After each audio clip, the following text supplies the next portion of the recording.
Ngayon mga kapatid ay ipapakita ko sa inyo kung paano ako maglinis ng aking computer so wala tayong gagamitin na ibang gamit kundi itong blower lang.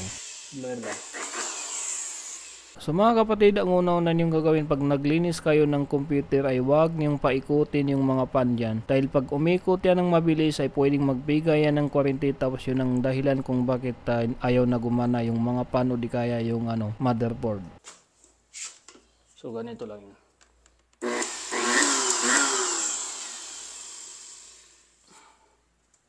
Tatanggalin muna natin ito.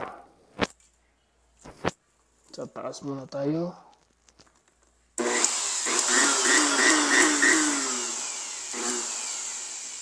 So mga kapatid, ganito lang yung gagawin nyo. Harangan nyo yung mga pan niya bago nyo gamitan ng blower para hindi umikot yung mga pan.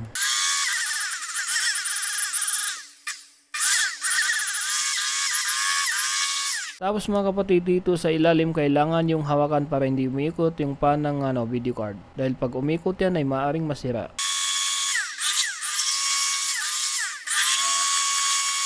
So mga kapatid, kung mapapansin niyo ang daming nagliliparan ng mga alikabok. So yan mga kapatid, kailangan harangan nyo din to.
So ito na mga kapatid, tapos na tayo dito at ipapasok na natin to, at ang huli nating lilinisan ay itong filter. Hindi ko alam kung anong tawag dito, basta sa akin ang tawag ko dito ay filter. Tapos mga kapatid,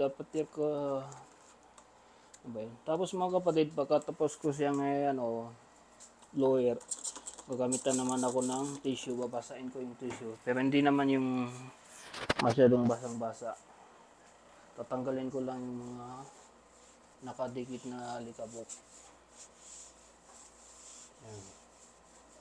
Huwag niyong masyadong basahin yung tissue.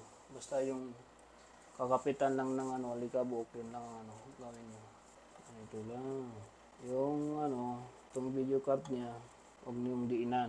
Tanggalin lang yung alikabok na nakadikit. Basta huwag niyo yan diinan. Kung may brush kayo, mas maganda yun. So, mag-video lang tayo mga kapatid.